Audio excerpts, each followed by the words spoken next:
7h-9h, les matins de France Culture. Guillaume Erner. La question du jour, combien de femmes auraient envie de faire l'amour avec vous en vous voyant, lançait entre autres considérations l'avocat général Ajaccio lors de son procès pour viol par surprise, et ceci devant une cour criminelle dont le principe est encore en expérimentation.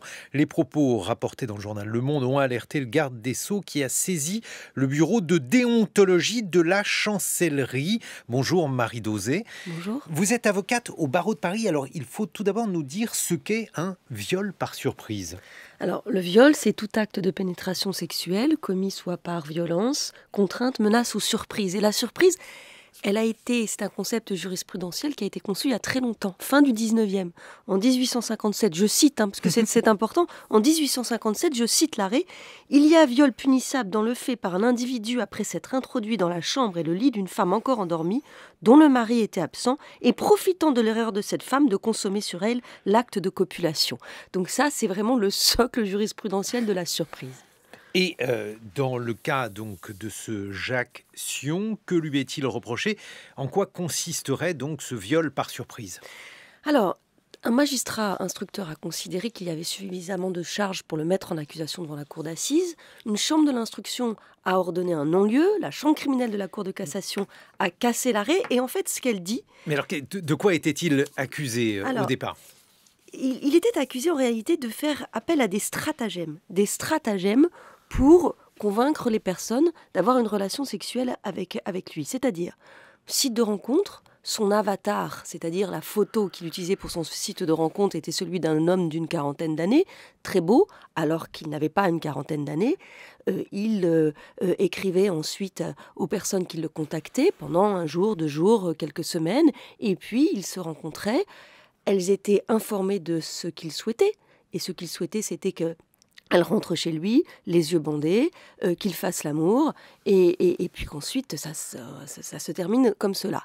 Et là, les femmes découvraient qu'en réalité, cet homme n'était pas celui qui figurait sur la photo du site de rencontre. Bon, les magistrats ont considéré que c'était un stratagème suffisant pour mettre en exergue la surprise et donc pour entrer en voie de condamnation sur le viol par surprise.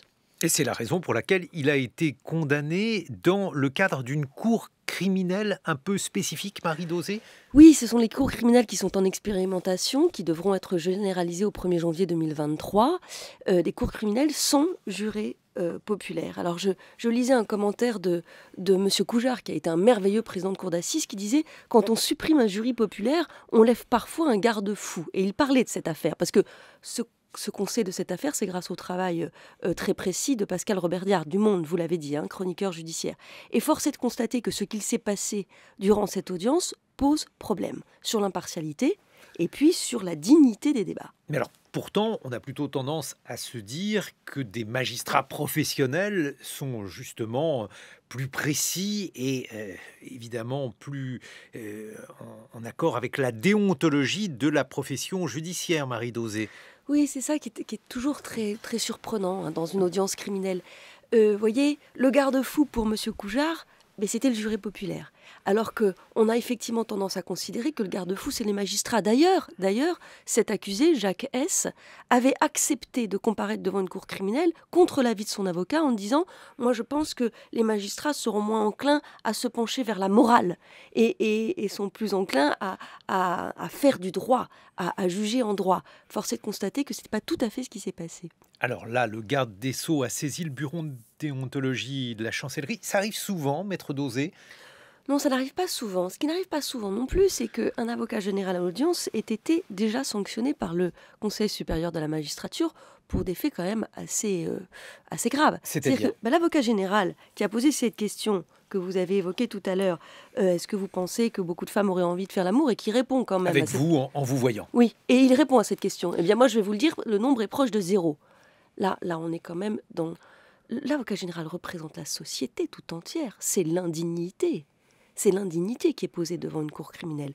Et en réalité, cet avocat général a déjà été sanctionné en 2008 par le Conseil supérieur de la magistrature. Je cite « Le fait d'avoir usé des pouvoirs qui s'attachent à ses fonctions pour provoquer une relation intime avec un justiciable constitue un manquement à la dignité et à la réserve imposée aux magistrats. » Voilà ce qu'on lui reprochait Alors très sincèrement, vous savez, la contrainte ou la surprise, dans certaines circonstances, elle pourrait répondre à ce qui est évoqué par le Conseil supérieur de la magistrature.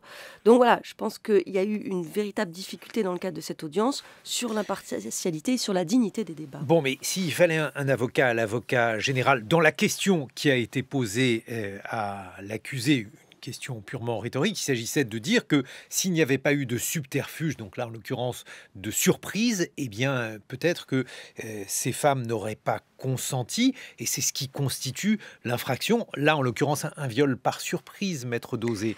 Cette extension de la notion jurisprudentielle de la surprise est très problématique. Elle est très problématique. D'abord, elle pose une question.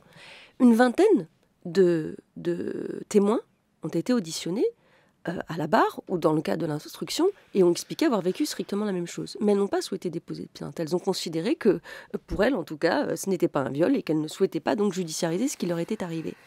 La difficulté, c'est que si véritablement ce stratagème en soi constitue un viol par surprise, alors il fallait le poursuivre pour tout le monde. Ça n'est pas à la partie civile de décider que son ressenti d'un comportement constitue ou non une infraction. C'est pas ça, un viol par surprise. Donc déjà, première difficulté. Et puis, allons jusqu'au bout de ce raisonnement. Quelqu'un qui séduit une femme dans une soirée et qui la séduit en disant « Voilà, je suis millionnaire, j'ai 3 châteaux, 4 appartements et j'ai énormément d'argent. » Elle fait l'amour avec lui. Le lendemain, cette personne lui explique qu'en réalité, il est professeur et qu'il gagne 2 000 € par mois. Eh bien, que va-t-elle dire ? Elle va dire « Mais si j'avais su ça, je n'aurais pas fait l'amour avec lui et à partir de là, c'est un viol par surprise. » Vous voyez la frontière ténue entre la morale et le droit et puis surtout une forme d'infantilisation aussi. C'est un jeu sexuel, c'est un jeu érotique qui est proposé et elles le savent. Très sincèrement, tout le monde sait que dans les sites de rencontres, on utilise des avatars. Une des témoins a été très intéressante. Elle disait « Mais enfin, madame, pourquoi n'avez-vous pas enlevé le bandeau ?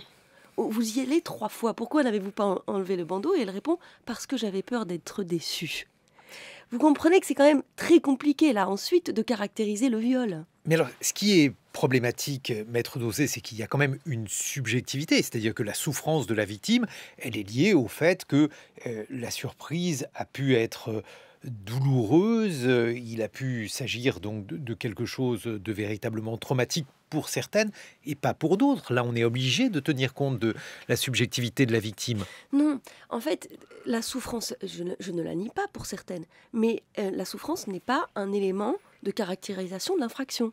C'est toujours le même problème.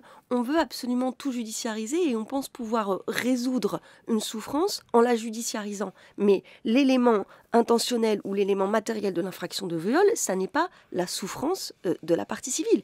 Elle peut avoir souffert d'autre chose que d'une infraction criminelle. Donc c'est à cela dont il faut faire particulièrement attention. Mais alors, en conclusion, maître Dauzé, est-ce que ce que vous visez, c'est cette notion de viol par surprise qui vous paraît très problématique ou son utilisation dans ce cas-là précis ? 2 choses. Son extension jurisprudentielle me paraît problématique, et ça, c'est l'arrêt de la Chambre criminelle de la Cour de cassation de 2019 qui concerne cette affaire. Et puis, ce qui m'apparaît là très, très problématique, c'est la façon dont s'est déroulée cette audience. Qu'il s'agisse d'ailleurs du président qui ne semblait pas impartial, en confondant les victimes et les plaignants et les témoins. C'est tout de même, voilà, on a peu l'habitude d'entendre ce genre d'erreur de la part d'un président de cour d'assises. Et puis, les propos d'un avocat général qui sont parfaitement indignes de sa fonction. Merci beaucoup, maître Dauzé. Je rappelle que vous êtes avocate au barreau de Paris. Il est 7h23 sur France Culture.